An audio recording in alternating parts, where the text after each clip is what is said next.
कपिल भगवान, भगवान शिव के बाद ये जो चर्चा है, ध्रुव जी को माँ ने बढ़िया संस्कार दिए। एक दिन ध्रुव जी पिता की गोद में बैठने गए। पिता ने कहा जाओ यहाँ से, तुम इस गोद में बैठने के लायक। सुरुचि माँ ने अपमान कर दिया, बोले तुम इस गोद में बैठने के लायक नहीं, जाओ। क्यों माँ, क्यों नहीं बैठ सकता मैं? तप करो, तप करो। ध्रुव जी गए तपस्या करने। माँ ने कहा जाओ तप करो। तप किया तो तप के पहले नारद जी मिल गए। नारायण नारायण, कहाँ जा रहे हो? महाराज मैं तप करने जा रहा हूं, कोई मंत्र हो तो बताओ। नारद जी ने कहा कि बेटा ये उम्र तेरी तपस्या करने की नहीं, छोटा बालक है तू, अभी तू माँ का दूध पी, घर में रह। ना महाराज, मैं तपस्या करूंगा। राधे राधे प्रिय भक्तों, आज के सत्संग को पूरा जरूर सुने। वीडियो को लाइक, चैनल को सब्सक्राइब करके कमेंट बॉक्स में राधे राधे जरूर लिखें। मैं तप करूंगा, तपस्या।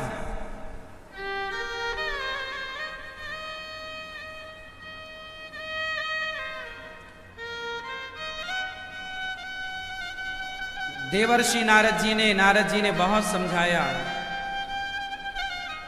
तप नहीं, घर में रहो। ध्रुव जी ने कहा कि अब भगवान को पाए बिना मैं लौटूंगा ही नहीं। सफल होने की क्या है, सफल होने का सूत्र क्या है? सफल होने का सूत्र है जिद। सफल होने की जिद होनी चाहिए, जिद्दी बन जाओ। ध्रुव जी ने कहा मैं ईश्वर को पाऊंगा। नारद जी से कहा मंत्र दो। नारद जी ने मंत्र दिया, ओम नमो भगवते वासुदेवाय। जब नारद जी ने इस मंत्र का जाप करने का कहा तो ध्रुव जी इस मंत्र का जाप करने लग गए और 3 दिन में एक बार कुछ खाते हैं और बस मंत्र का जाप करते हैं, जाप करते हैं। फिर 6 दिन में एक बार खाते हैं, मंत्र का जाप करते हैं। फिर 9 दिन में एक बार खाते हैं, मंत्र का जाप करते हैं। मंत्र का जाप करते करते ध्रुव जी के 5 माह बीत गए। खाने पे बड़ा कंट्रोल। ध्रुव जी 5 वर्ष के थे, छोटी सी आयु थी, परंतु उनकी लगन ऐसी थी कि कोई डिगा नहीं सकता।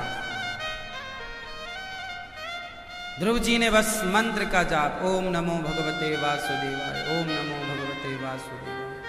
जो मंत्र गुरु जी ने दिया, उस मंत्र में पूरी श्रद्धा रखी गई ध्रुव जी के द्वारा, और उस मंत्र का ध्रुव जी ने जब जाप किया ना, वाह!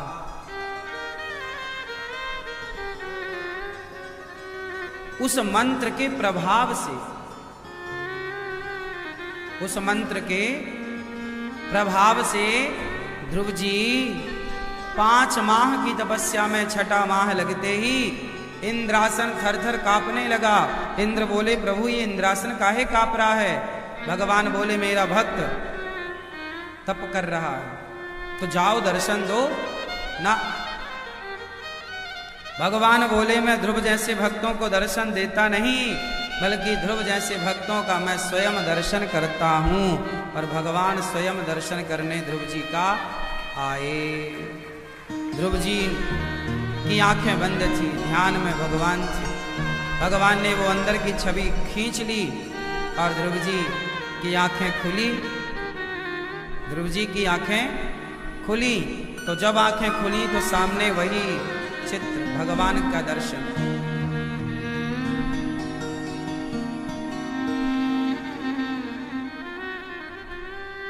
चरणों में गिर पड़े ध्रुव जी, प्रभु आप भगवान हैं। भगवान की स्तुति करना चाहते हैं पर आता नहीं है कुछ, तो गालों में भगवान ने शंख का स्पर्श कराया और ध्रुव जी ने स्तुति की। योऽन्तः प्रविश्य मम वाचमिमां प्रसुप्तां संजीवयत्यखिल शक्तिधरः स्वधाम्ना अन्यास्तहस्तचरणश्रवणत्वगादीन् प्राणान् नमो भगवते पुरुषाय तुभ्यम्। योऽन्तः प्रविश्य मम वाचमिमां प्रसुप्ताम्। हे प्रभु, मेरे अंतःकरण में बस जाओ। ध्रुव जी ने भगवान की स्तुति की, अंतःकरण में बस जाओ, मेरी सोई हुई बुद्धि को जगा दो प्रभु, मेरी वाणी आपका गुणगान करने लग जाए, मेरे हाथ आपकी सेवा करने लग जाएं। भगवान ने कहा, बेटा ध्रुव, तुमने बड़ी तपस्या की है, कुछ मांग लो। ध्रुव जी ने कहा, प्रभु आप मिल गए, अब आपसे क्या मांगे, कुछ तो मांग लो। ना प्रभु, कुछ नहीं। भगवान ने कहा, अच्छा तुम भले मांग नहीं रहे हो, पर तुम्हारे अंदर राज्य की कामना तो है। तुम अपने पिता की गोद में बैठना चाहते थे, पर तुम्हारे पिता ने, तुम्हारी माँ ने तुम्हें नीचे गिरा दिया, मतलब तुम्हारी इच्छा अधूरी रह गई। और भगवान कहते हैं, यदि मेरे भक्त की कोई इच्छा अधूरी है तो मैं खुद उसकी इच्छा पूरी करता हूं। भगवान अपने भक्त की इच्छा पूरी करते हैं।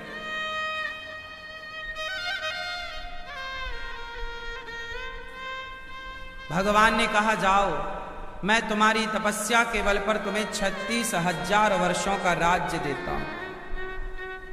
ध्रुव जी जब लौट कर घर आए तो जिस माँ ने अपमान किया था वही पूजा की थाली लेकर आरती उतार रही है ध्रुव जी की। किसी से बदला लेना हो ना अपमान का, तो कैसे बदला लिया जाए? अपमान का बदला लेना है तो बस आप ऐसा समय लाकर खड़ा कर दो कि जिसने आपका अपमान किया वही आपका सम्मान करने को तरस जाए। यही अपमान का बदला।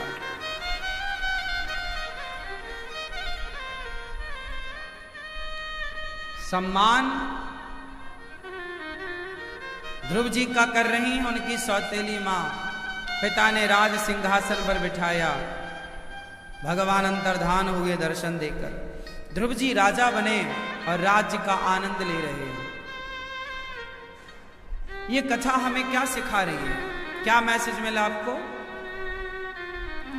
बाप नहीं दे सकता, जो बाप ना दे पाए, जो बाप नहीं दे सकता वो भगवान दे सकते हैं। इसलिए भगवान की शरण में रहना अच्छा है। पिता की सेवा करो, पर पिता से कुछ मांगने की नहीं। आप अपने कर्म पर, अपने बल पर भरोसा रखो और भगवान पर पूरा विश्वास। जो भगवान दे सकते हैं ना, वो पिता भी नहीं दे सकता। इसलिए भगवान सबके पिता हैं। त्वमेव माता च पिता त्वमेव। सबके माई बाप भगवान। इसलिए भगवान के आश्रित रहना सीखिए। ध्रुव जी महाराज गए, राज सत्ता संभालते हैं, यज्ञ इत्यादि करते हैं। उनके भाई को यक्षों ने मारा, ध्रुव जी ने यक्षों को मार के बदला लिया। उनके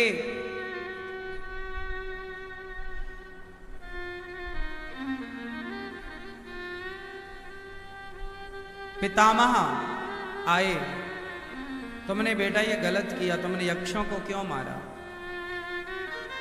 तुम्हारे को मार काट शोभा नहीं देती। मनु जी की बात मानकर ध्रुव जी ने युद्ध को छोड़ा। तब कुबेर जी ने उन्हें भक्ति का वरदान दिया और अंत में मृत्यु के सिर पर पांव रखकर ध्रुव जी ध्रुव तारा बनकर चमक रहे हैं, वैकुंठ चले गए। भगवान की भक्ति में बड़ी शक्ति है। पता नहीं आज के लोग भगवान के भरोसे क्यों नहीं रहते। भगवान के भरोसे रहने का मतलब ये नहीं है कि तुम काम करना छोड़ दो। आजकल लोग भरोसे का मतलब गलत समझ लेते हैं। उनको लगता है सब कुछ भगवान ही करेंगे, हम कुछ नहीं करेंगे। अकर्मण्य होना नहीं है। हमारे भगवान कभी नहीं कहते कि तुम अकर्मण्य होके बैठ जाओ। भगवान के भरोसे रहने का मतलब ये है कि कर्म करो, मेहनत तुम करो और फल देने वाले वो हैं, उनकी तरफ देखो, संसार की तरफ ना देखो। मैं आपको कथा सुनाता हूं, मैं आपकी तरफ नहीं देखता कि आप मुझे कुछ दो। मैं तो भगवान से कहता हूं, प्रभु गौरी गोपाल में जितनी जरूरतें हैं, जो यहाँ की सेवाएं हैं, उनकी पूर्ति आपको करना है। कैसे करना है वो आप जानो, आपका काम जाने।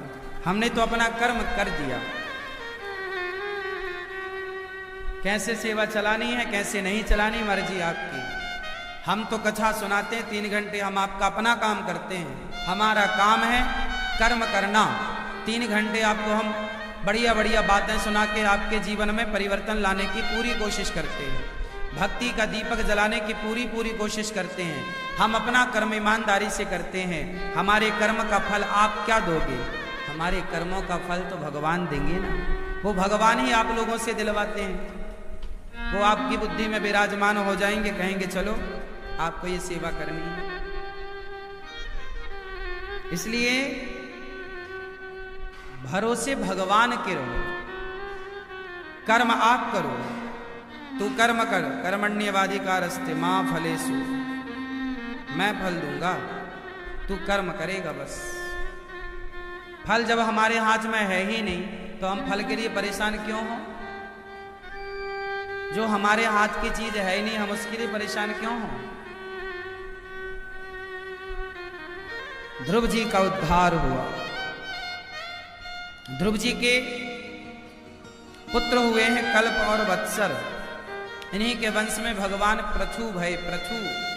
पृथु मतलब पृथ्वी का दोहन किया। पृथु से नाम पड़ा पृथ्वी। पहले नाम था धरा, फिर नाम पड़ा पृथ्वी। पृथु भगवान के 24 अवतारों में एक है पृथु। प्राचीन बरही को नारद जी ने उपदेश किया। एक राजा था, ध्यान से सुनिएगा। एक राजा था, वो यज्ञ करता था और उस यज्ञ में बहुत सारे पशुओं की बलि चढ़ाता था। बहुत सारे पशुओं की बलि चढ़ाता था। एक राजा था, वो यज्ञ करता था, उस यज्ञ में बहुत सारे पशुओं की बलि चढ़ाता था। भाई ओ लाला मोबाइल वाले, ये छुक छुक क्या कर रहा, जरा रोको, कथा के टाइम ना करे।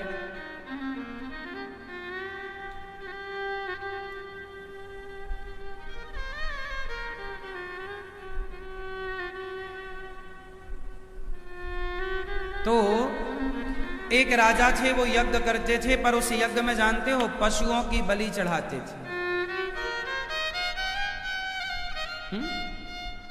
आज भी हमारे हिंदू धर्म में बहुत सारे लोग पशुओं की बलि चढ़ाते हैं, पशुओं की बलि चढ़ाते हैं मंदिरों में देवी देवताओं के नाम पर, जबकि कहीं लिखा नहीं है कि आप पशुओं की बलि चढ़ाओ। ये जो चढ़ाने वाले लोग हैं, ये मनमाना आचरण कर रहे हैं, मनमाना कर रहे हैं। शास्त्रों में कहीं लिखा नहीं है। शास्त्रों में तो लिखा है अहिंसा ही परमो धर्मः। क्या लिखा है? अहिंसा ही परम धर्म है। जहां अहिंसा की बात लिखी हो, वहां हिंसा जायज कैसे हो सकती है, सही कैसे हो सकती? ये जो कर रहे हैं ये मनमाना है। ये क्या है? मनमाना आचरण। एक राजा था, वो पशुओं की बलि चढ़ाता था। नारद जी आए एक दिन, नारायण नारायण। राजा ने प्रणाम किया, महाराजा पाओ। नारद जी ने कहा, राजन तू यज्ञ कर रहा है कि पाप कर रहा है? राजा बोला, महाराज मैं तो यज्ञ कर रहा हूं, और यज्ञ बहुत बड़ा पुण्य का काम है। नारद जी बोले, तू पुण्य नहीं कर रहा है, तू पुण्य के नाम पर पाप कर रहा है। क्या पाप कर रहा हूं? बोले, तूने कितने सारे पशुओं की बलि चढ़ा दी। प्राचीन बरही ने कहा, महाराज ये देखो, ये परंपरा चली आई है बलि चढ़ाने की। नारद जी बोले कि यदि गलत परंपरा चालू हो गई तो तू भी उससे फॉलो करेगा।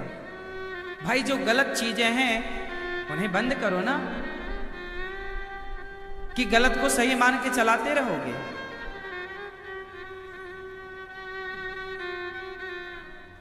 अब तो सही में आओ। राजा नारद जी ने समझाया, प्राचीन वरही अब आकाश की ओर देख। राजा ने देखा तो बहुत सारी आंखें लाल लाल किए हुए पशु राजा की तरफ देख रहे हैं। राजा डर गया, महाराज ये कौन है? नारद जी ने कहा, ये वही पशु हैं जिसे तूने मार दिया है।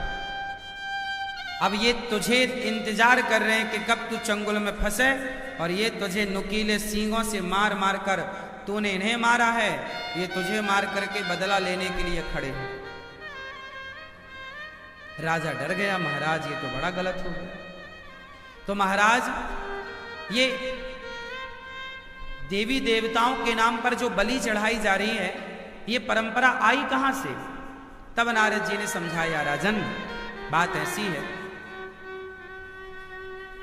कि हमारे हिंदू सनातन वैदिक धर्म में, हमारा जो वैदिक धर्म है, उस वैदिक धर्म में मांस इत्यादि का कोई खाने का जिक्र नहीं। तो फिर कहीं कहीं खाने की बात यदि कोई कहता है तो वो क्यों कहता है? अरे भाई बात ऐसी है कि एक गांव था। अब देखो मांस खाने की परंपरा कहां से शुरू हुई और मंदिरों में बकरे की बलि चढ़ाने की परंपरा कहां से स्टार्ट हुई, मैं उसकी तह पर जाकर के आपको समझाने का प्रयास कर रहा हूं। समझ सको तो समझना। एक गांव था, उस गांव में लगभग सभी लोग मांसाहारी थे। क्या थे? सारे लोग मांसाहारी।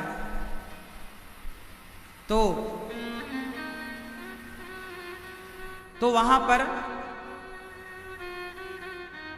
एक संत जी चले गए गांव में। जब गांव में संत जी गए तो गांव का हाल देखा, सारे गांव वाले मांसाहारी थे। सारे गांव के लोग मांस खा रहे हैं।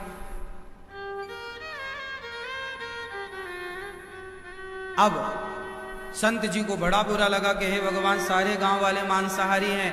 अब संत जी को लगा कि रोका कैसे जाए, तो सारे गांव वालों को संत जी ने बुलाया, मीटिंग करी। ए सब यहां, सब बैठो, ये बताओ कि आप लोग मांस क्यों खाते हो? गांव वालों ने कहा, महाराज हम तो बिना मांस के रह ही नहीं पाएंगे। हमारे बाप दादे खाते आए हैं तो हम भी खा रहे हैं। संत जी बोले, मांस खाना गलत है, किसी की हत्या करना गलत है। गांव वाले बोले, महाराज हम लोग तो बिना मांस के रह ही नहीं, आदत है ना, रह ही नहीं पाएंगे। तब संत जी ने वहां पर एक युक्ति निकाली।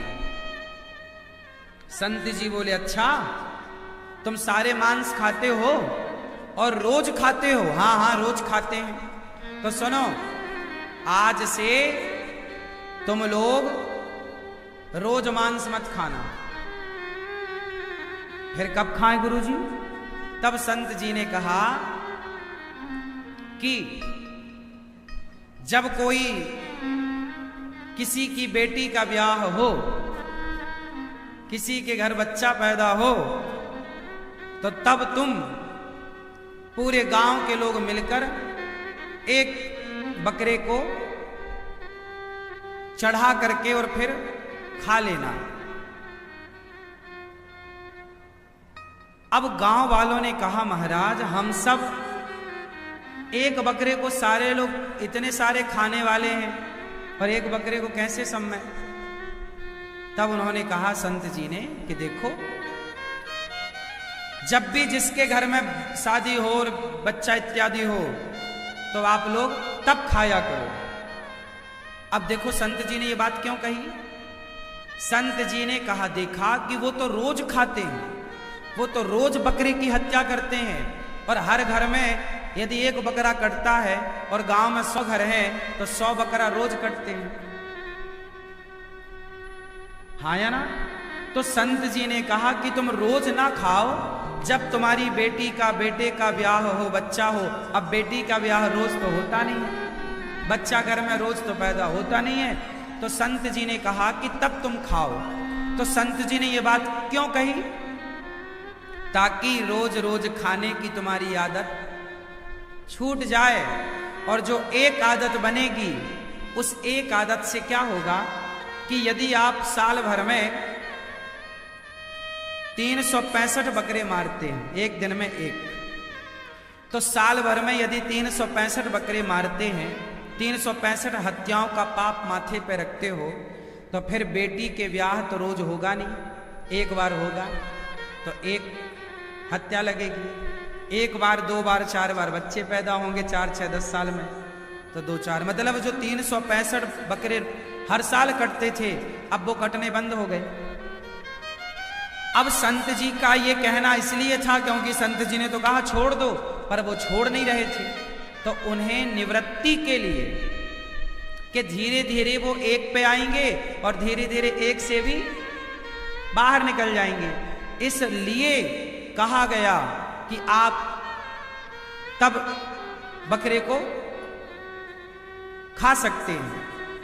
लेकिन उन गांव वालों ने क्या किया, अब दूसरे गांव वालों को जाके बताया, अरे सुनो, हमारे गांव में गुरुजी आए थे, उन्होंने कहा था कि बेटी का ब्याह हो तो बकरा जरूर काटना चाहिए। अब लो भैया, उन्होंने अफवाह फैला दी। संत जी ने ये कहा था कि धीरे धीरे तुम ये भी छोड़ देना। अब उन्होंने तो सारे रिश्तेदारों को, गांव वालों को बता बता के पूरे 10-50 गांव में परंपरा चालू कराई कि बेटा हुआ चलो बकरा काटो, शादी हुई चलो बकरा। अब ऐसे कर करके वो परंपरा बन गई, और वही गलत परंपरा समाज में आज तक चली आ रही है। जबकि वो परंपराएं इसलिए बनाई थी कि जो तुम रोज हत्या करते हो उससे बचो। एक चेला दिन में 10 बीड़ी पीता था, तो गुरुजी ने कहा छोड़ दे बीड़ी। बोला गुरुजी आदत हो गई है सिगरेट पीने की, बीड़ी पीने की, छूट नहीं रही है। तो गुरुजी बोले अच्छा तो तू कितनी पीता है रोज की? बोले मैं 10 सिगरेट रोज पी जाता हूं। तो गुरुजी बोले सुन, 10 ना पीना, फिर एक पीना दिन भर में।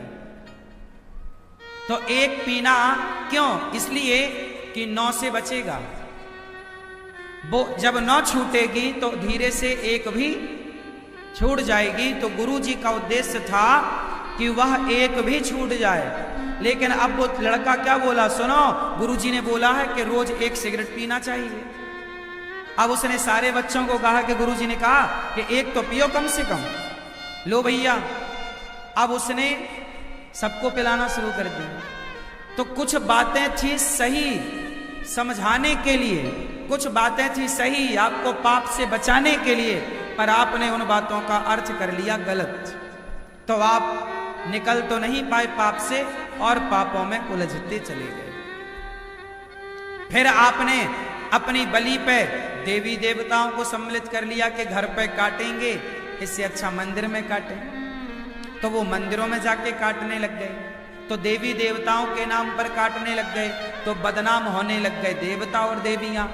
और ये तो अपना खाने वाले थे, ये अपना स्वाद के लिए मारते रहे और बदनाम देवी देवताओं को करते रहे। भाई घर पे मारते ना तो लोग कहते क्या भाई तू खून बहा रहा है किसी जानवर का, तो उसे लगा बात तो सही है, ये तो पाप मेरे सर पे आएगा। फिर ये आदमी इतना चतुर है कि पाप खुद करता है और फंसाता देवताओं को है। देवी के मंदिर में काट रहा है ताकि वो ये कह सके कि भाई मैं थोड़ी काट रहा हूं, देवी मांग रही है। अब कहां देवी मांगने आई बताओ? कहां देवी ने कहा कि हमें बलि दो? कोई देवी नहीं कहती। ये लोग अपने पाप से बचने के लिए, आज का आदमी इतना होशियार है कि भगवान भी रोते होंगे इसके नाम पे कि ये मेरे माथे पाप फेंक रहा है, मेरे नाम से पाप कर रहा है। आजकल का आदमी तो भगवान को फंसा रहा है, कर रहा है खुद, बकरे की गर्दन में तलवार खुद चला रहा है, और फंसा किसे रहा है? भगवान देवी देवताओं, देवी मांग रही है, जबकि कोई देवी नहीं मांग रही है। ऐसे से मांसाहार की परंपरा बढ़ती चली गई, एक ने सब तक पहुंचा दी, धीरे धीरे मंदिरों तक आ गई बातें। तो जो मांस खाने की बात जहां कही गई है वो निवृत्ति के लिए कही गई है। बात समझ में आई? किसके लिए कही गई है वो? कि धीरे धीरे आप छोड़ो। भाई आप दिन में 100 झूठ बोलते हैं, तो मैं कहूंगा ना कि भाई 100 मत बोला करे यार, एक बोल लिया कर। तो एक इसलिए बोल लिया कर कि जब तेरे 99 छूटेंगे तो वो भी छूट जाएगा। इसका मतलब ये नहीं है कि तुम झूठ बोला करो, इसका मतलब है कि मैं ये कहना चाह रहा हूं कि धीरे से सब चीजें छूट जाए। बात समझ में आई? तो मांसाहार की जो परंपराएं हैं सर्वथा गलत है। देवर्षि नारद जी ने प्राचीन बरही को उपाख्यान समझाया और यहां पुरंजनोपाख्यान को मेंशन किया। नारद जी ने कहा, देखो हमें अपने मन की गुलामी नहीं करनी चाहिए। आपसे पाप कौन कराता है? उत्तर दो।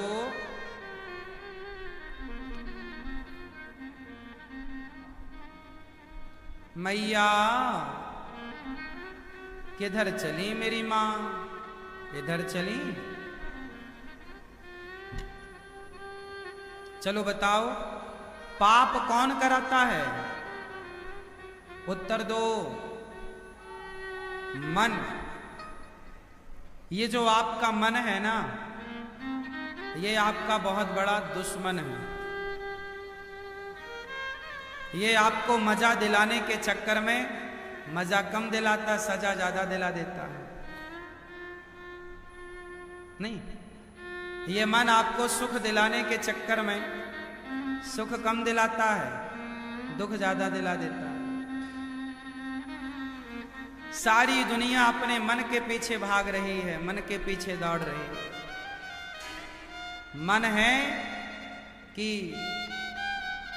भटकाए जा रहा है सबको, उलझाए जा रहा है सबको, और आप सब उलझते चले जा रहे हैं। एक अविज्ञात और पुरंजन नाम के 2 सखा मित्र थे। एक दिन पुरंजन ने कहा, अविज्ञात चलो घूमने चलते हैं। अविज्ञात बोले, नहीं तू भी मत जा। पुरंजन चला गया। पुरंजन गया तो उसे एक 9 द्वार की नगरी बड़ी पसंद आई, वहां रहने लग गया। वहां पर एक महिला उसे दिखाई पड़ी, बड़ी सुंदर। उस महिला पर आसक्त हो गया पुरंजन और उसी के सारों पर नाचने लग गया।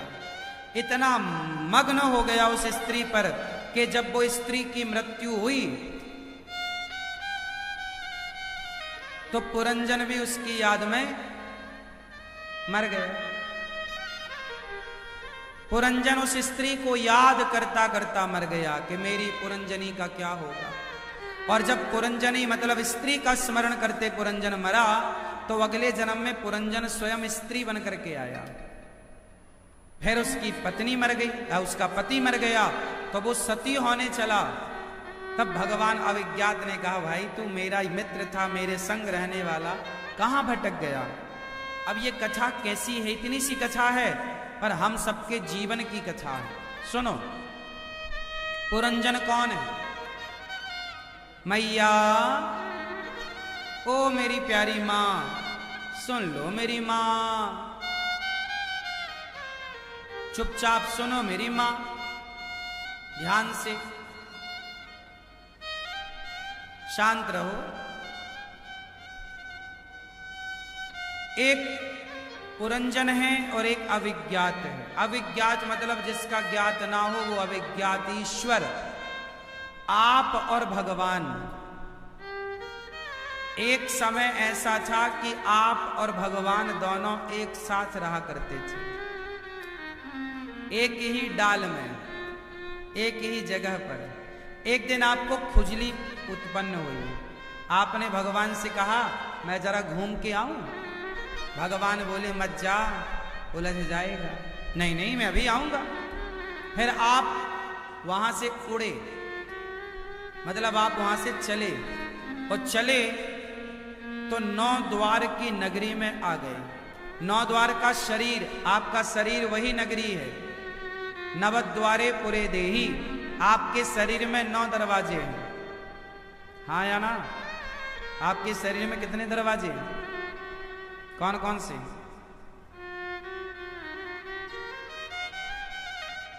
आपके शरीर में कितने दरवाजे हैं? कौन कौन से? हम सबके शरीर में 9 द्वार होते हैं। गिनो। 2 आंख, 2 कान, 2 नासिका के छिद्र, 1 मुख, कितना हुआ? 2, 4, 6 और 1 7। ये तो यही 7 छिद्र हो गए, 7 द्वार हो गए। 2 द्वार हैं मूत्र द्वार और मल द्वार, मलमूत्र के द्वार। कितने हो गए? कितने हो गए? 9 दरवाजे का शरीर है। इस शरीर रूपी इस शरीर में, ये शरीर एक प्रकार का घर है।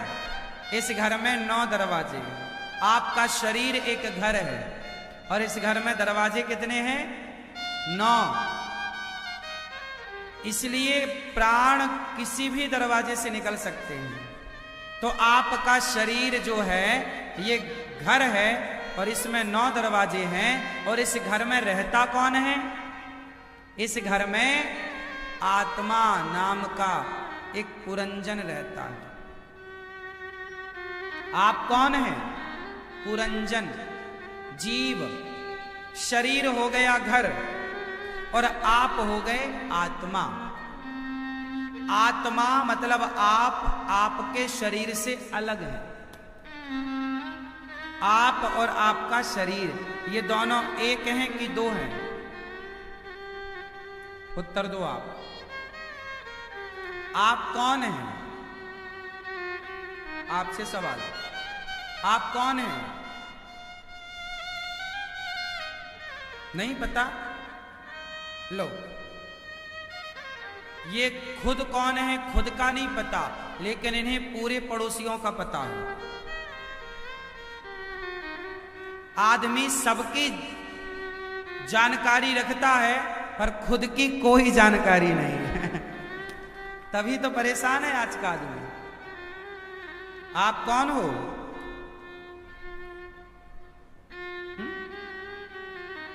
आदमी? आत्मा हो? आप कौन हो? आप सब कौन हैं? हाँ, हम सब कौन हैं? कौन है आप? पप्पू की मम्मी हो? नहीं। फलाने की पत्नी, फलाने का पुत्र। आपका परिचय यही होता, मैं फलाने का बेटा, फलाने का पिता, फलाने का पति, फलाने की पत्नी। मैं उस गली में, उस मोहल्ले में, उस घर में रहता हूं।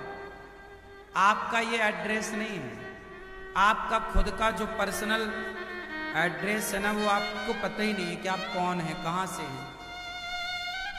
मैं कौन हूं? मैं ईश्वर का अंश हूं। मैं ईश्वर का कैसा अंश?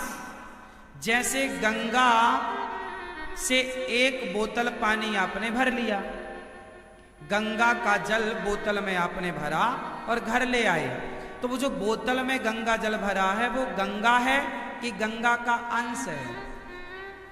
बोलो भाई। गंगा तो बड़ी है, उसे तो कोई बोतल में भर नहीं सकता।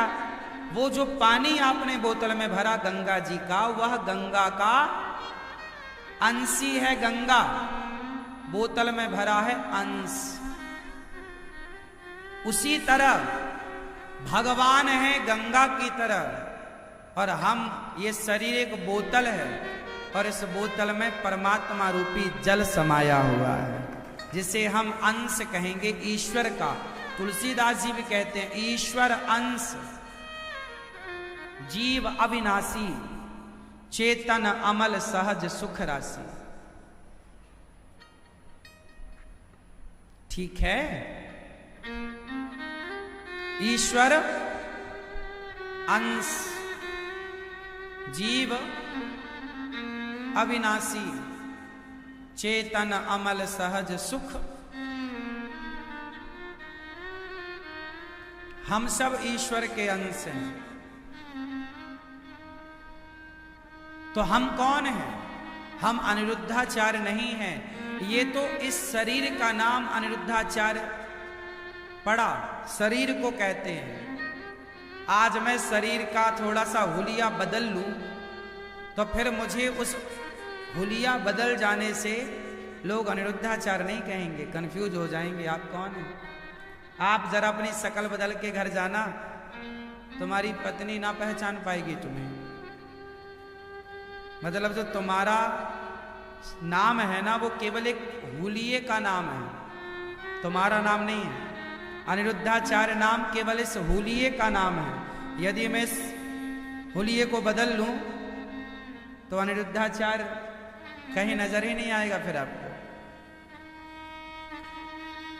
मैं सिर्फ ईश्वर का अंश हूं, आत्मा हूं, और वो आत्मा ईश्वर का अंश। वो निकल जाए ईश्वर का अंश तो अभी ना तो आंख देख पाएगी, ना कान सुन पाएगा, ना हाथ काम कर पाएगा, ना पांव। पूरा खेल उसी अंश का है, उसी एनर्जी का है, उसी पावर का है, वही ईश्वर है। ठीक है? तो हमारे अंदर, हम शरीर 9 दरवाजों का शरीर है। इस शरीर के अंदर एक व्यक्ति रहता है और उसका नाम है पुरंजन। आपका जो आत्मा है आपके अंदर की, उसका नाम क्या है? पुरंजन। लेकिन पुरंजन पुरंजनी पे आसक्त हो गया है। ये बुद्धि जो है ना, यही पुरंजनी है। आपकी बुद्धि, आपका मन जो कराता है आप वही करते हैं। आपके शरीर में आत्मा भी रहती है और मन भी रहता है। अब ये बताओ कि आपके घर में चलती किसकी है? मन की चलती है या आत्मा की चलती है? बोलो। आप लोग कहते हो ना, महाराज जी अब हमारी नहीं चलती, अब तो बहू की चलती है, अब तो बेटे की चलती है। उसी तरह शरीर रूपी घर में आत्मा की चलती ना तो आप बढ़िया रहते, पर आत्मा की चल ही नहीं रही है। चल किसकी रही है? मन की। किसकी चलती है? और आप सारा काम मन से ही, मन माने ढंग से ही करते हैं। आपको पता ही नहीं कि हम जो कर रहे हैं सही है कि गलत है, बस आप कर रहे हैं। रावण बस करता था काम, सही या गलत। अब देखो ना, दूसरे की पत्नी उठा के ले आया, ये सही काम था क्या? वो तो काम करता कुछ भी, वो आत्मा की सुनता ही नहीं, भीतर की आवाज सुनता ही नहीं, केवल मन के पीछे भागता। इसलिए मन के हारे हार है, मन के जीते जीत। मन ही मिलावत राम से, मन ही करत फजीत। मन की गति है अटपटी, झटपट लखे न कोय। मन की जब खटपट मिटे तो झटपट दर्शन होए। ये मन जो है ना, यही तुम्हें ईश्वर से दूर करता है और यही मन ईश्वर से मिलाता है। यदि आपका मन सत्संग से जुड़ गया तो ईश्वर से मिलाने वाला हो जाएगा, और कुसंग से जुड़ गया तो भगवान से दूर कर देने वाला हो जाएगा। इसलिए मन को सत्संग से जोड़ करके रखे, क्योंकि चलती मन की ही है, आत्मा नहीं काम, आत्मा की नहीं चलती। अच्छा ये बताओ, फिर आत्मा का क्या काम है शरीर में? आत्मा किस तरह से काम करती है आपके शरीर में? उत्तर दो, आप बताओ। आत्मा का क्या रोल काल है? क्या करती है आत्मा? हा? क्या काम करती है आत्मा? आप बताओ।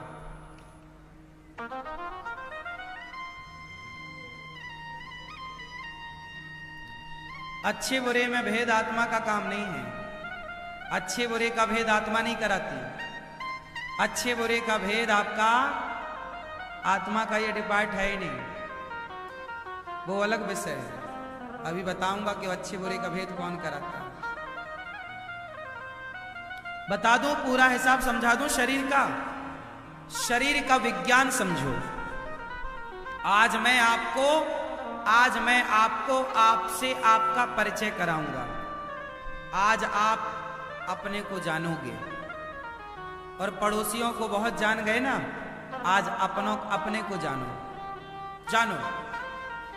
हमारे अंदर आत्मा नाम की जो चीज है, उसे विज्ञान मानता है एनर्जी, हम मानते हैं आध्यात्मिक लोग आत्मा। समझाने की भाषाओं से ही पुरंजन कहा गया है। तो जो हमारी आत्मा है, ये क्या करती है? आंखों को देखने की शक्ति देती है। आत्मा है तो आंखों को देखने की ताकत है। अच्छा, देखना क्या है ये आत्मा डिसाइड नहीं करती। आत्मा केवल देखने की आंखों को ताकत, आंखों में जो दिख रहा है वो देखने की ताकत आत्मा दे रही है। अब देखना क्या है ये मन डिसाइड करेगा। ये कौन डिसाइड करता है? मन हर जगह एक्टिव है।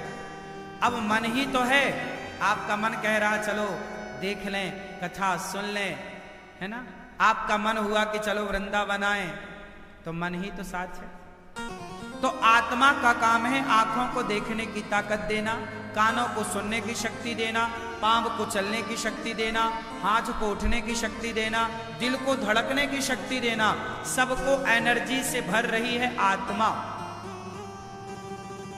अब ये मन डिसाइड करेगा कि कान सुने क्या, मुन्नी बदनाम हुई सुने, शीला की जवानी सुने, या भगवान की कथा सुने।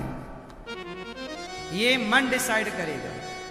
आपके सामने शीला की जवानी भी है, मुन्नी बदनाम हुई ये भी है सुनने को, और दूसरी तरफ कथा भी है सुनने को। अब ये तो आपका मन डिसाइड करेगा कि क्या सुनना है, क्योंकि कान का काम सुनना, जो सुनवाओगे वो सब सुनेगा। आंख का काम देखने का है, जो दिखाओगे आंख सब देखेगी। पर क्या देखना है ये मन डिसाइड करेगा।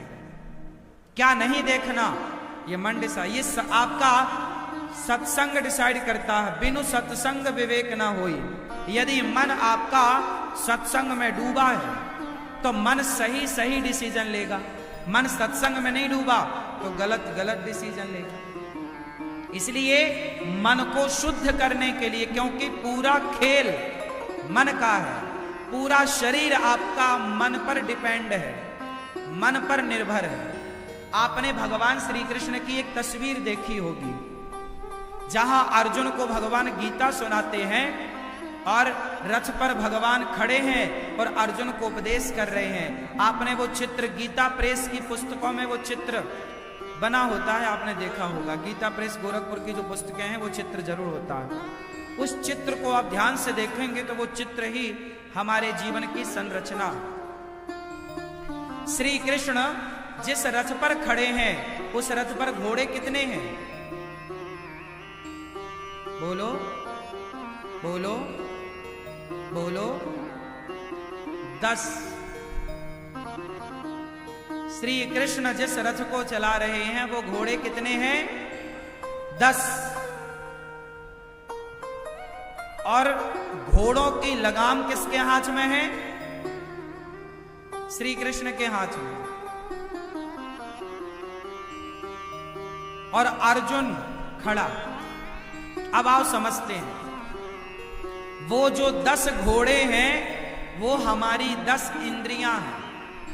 5 ज्ञानेंद्री, 5 कर्मेंद्री। ज्ञान इंद्री है आंख, नाक, कान, शब्द, स्पर्श, रूप, रस, गंध। 5 कर्मेंद्री मुख, हाथ, पांव और मूत्रद्वार, मलद्वार। 5 कर्मेंद्री प्लस 5 कर्मेंद्री। इन 10 की डोरी किसके हाथ में है? कृष्ण के हाथ में, मतलब मन के हाथ में। आपकी 10 इंद्रियां, आंख क्या देखेगी? ये मन ही तो रिसा, मतलब इंद्रियों का राजा कौन है? इंद्रियों का राजा, इंद्रियों का राजा मन है। इसलिए अर्जुन कौन है? अर्जुन ही वह जीव है। अर्जुन जीव है और अर्जुन ने क्या किया कि अपनी इंद्रियों की डोर मन से लेकर के उन्होंने कृष्ण को पकड़ा दी। मतलब आप यही करो कि आप अपने मन को उठाओ और श्री कृष्ण के चरणों में लगा दो, तब आप जीत जाओगे, वरना ये मन आपको ऐसे नचाएगा कि पूछो मत। जब आप मरते हैं तो आपको पता है प्राण कहां से निकलते हैं? पता है? बताओ प्राण कहां कहां से निकलते हैं? प्राणों को निकलने की जगह क्या होती है? उत्तर दो। प्राण निकलने की जगह, प्राणों को निकलने की जगह है कुछ जगह है। प्राण निकलते हैं या तो आंख से या तो मुंह से। कई बार आपने देखा होगा मरने वाले का मुंह खुला रहता है, मतलब इसके प्राण मुंह से निकले। और मुंह से यदि प्राण निकले हैं तो वो अच्छा है, मतलब वो वैकुंठ की ओर गया है। आंखों से प्राण निकलते हैं, बड़ा शुद्ध पवित्र होता है। कई लोगों की आंखें मरने के बाद खुली रह जाती है, मतलब आंखों से प्राण निकले हैं।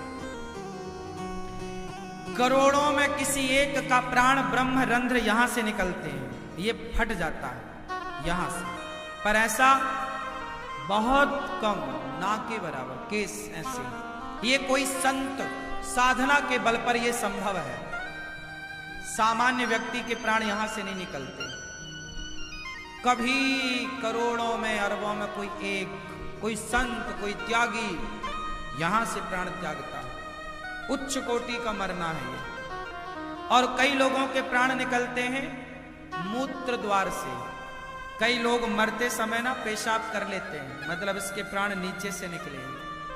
कुछ लोग मरते समय मल त्याग देते हैं, मतलब उसके प्राण नीचे से। और जिनके प्राण मलमूत्र के रास्ते से निकलते हैं, इनके मरने के इस हिसाब को देखकर समझ लो कि ये सीधा नरक जा रहा है। जिसके प्राण नीचे से निकलते हैं वह नरकगामी है, जिसके प्राण ऊपर से निकलते हैं वह स्वर्ग और वैकुंठ और भगवत धाम गामी है। प्राणों का निकलना बताता है कि आप कहां जा रहे हैं। समझदार को तो इशारा काफी है। इसलिए जो पापी होते हैं ना, वो मरते समय मलमूत्र छोड़ते हैं। ये सब नरक वाले हैं। साधु होगा, संत होगा, अच्छे लोग होंगे, इनके मुंह हमेशा, इनके प्राण हमेशा मुख से निकलते हैं, आंखों से निकलते हैं। समझ में आ रही है? तो प्राण हमारे निकलते हैं। इसलिए कहता हूं मुख में भगवान का नाम रखा करो तो प्राण मुख से निकलेंगे। आंखों से प्रभु की छवि देखते रहो तो आंखों से निकलेंगे। तुम दिन रात भोग विलास में उलझोगे ना, तुम्हारे प्राण नीचे से निकलेंगे, नरकगामी बनाएंगे तुम्हें।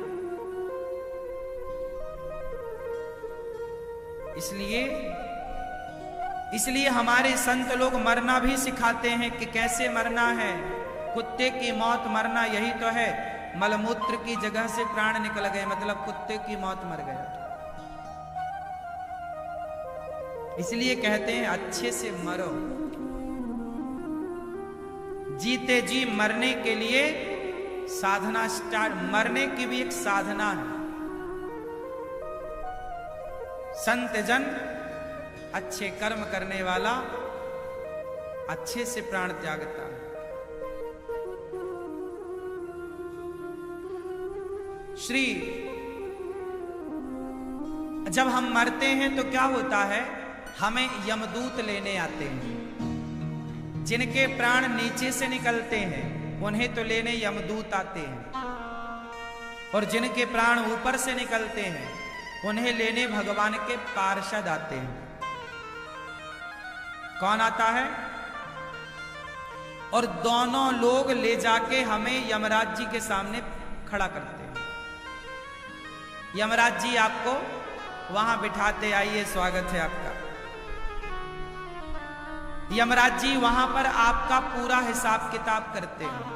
तुमने जो भी किया जीवन में 25, 50, 100 साल की आयु में, वहां यमराज जी पूरा सब कुछ दिखाते हैं आपको कि आपने ये पाप किया, ये पुण्य, सब रिकॉर्ड है ना, सब दिखाते। देखो, फिर तुम्हारे पाप और पुण्य को अलग अलग किया जाएगा। जो तुमने पाप किया वो अलग, जैसे सुनार सोने को भट्टी में डालता है तो सोना अलग हो जाता है, और उसमें जो अन्य धातुएं मिल जाती हैं टांके इत्यादि में, वो अलग हो जाती है। हाँ या ना? उसी तरह जब यमराज अपने सॉफ्टवेयर में आपके सिस्टम में, अपने सिस्टम में जब डालेंगे ना, तो आपके पाप अलग और पुण्य पुण्य। अब जरा आप ये बता दो कि आपके पाप ज्यादा निकलेंगे कि पुण्य? उत्तर दो, क्या ज्यादा है आपके, पाप की पुण्य? हाँ, आपके क्या ज्यादा है, पाप आपके क्या ज्यादा है? कुछ तो आप भी जानते हो। सजन रे झूठ मत बोलो, प्रभु के पास जाना है, वहां हाथी है न घोड़ा है, वहां पैदल ही। हाँ, सजन रे झूठ मत बोलो, प्रभु के पास जाना है, न हाथी है न घोड़ा है, वहां पैदल ही जाना है। ठीक कहा आपने। हम लोगों के पाप और पुण्य को अलग किया जाता है, यमराज जी करते हैं। जिसका पाप ज्यादा होता है उसे 84 लाख योनियों में डाल दिया जाता है। जैसे आपके पाप ज्यादा हैं तो आपको 84 लाख योनियां, कुत्ता, बिल्ली, नाली का कीड़ा, मक्खी, मलमूत्र में भी जो कीड़े होते हैं, मलमूत्र में कीड़े पड़ते, नालियों में कीड़े तो बिलबिला रहे हैं कि नहीं? नालियों में कीड़ा देखा आप लोगों ने? होते हैं ना।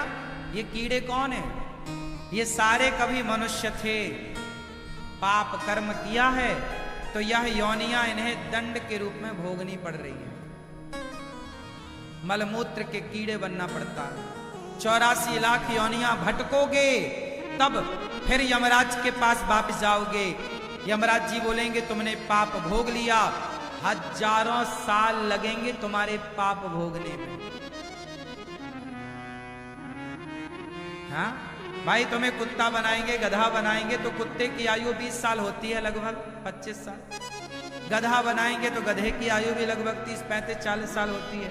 हाथी बनाएंगे तो हाथी की आयु लगभग 100 साल से अधिक होती है। पेड़ बना देंगे तो पेड़ तो 500-500 साल रहते हैं। अब इन सबको जोड़ोगे, अब 84 लाख योनियों में जाना है। यदि 10-10 साल भी किसी योनि में रहे तो अभी हजारों साल हो गए कि नहीं? तो हजारों साल की योनियां पार करके, हजारों साल में 84 लाख योनियां पार करके यमराज जी के पास जाओगे। यमराज जी बोलेंगे तुम्हारे पाप खत्म, कुछ पाप रह जाएंगे। अब जो तुमने पुण्य किया है उस पुण्य के बल पर यमराज जी कहेंगे जाओ, तुम्हें फिर हम मनुष्य का शरीर दे रहे हैं, अब ना गलती करना, अब ना पाप करना। बड़े भाग्य मानुष तन पावा, सुर दुर्लभ सदग्रंथ निगावा, हिरत सदा माया कर प्रेरा, काल कर्म स्वभाव गुण घेरा।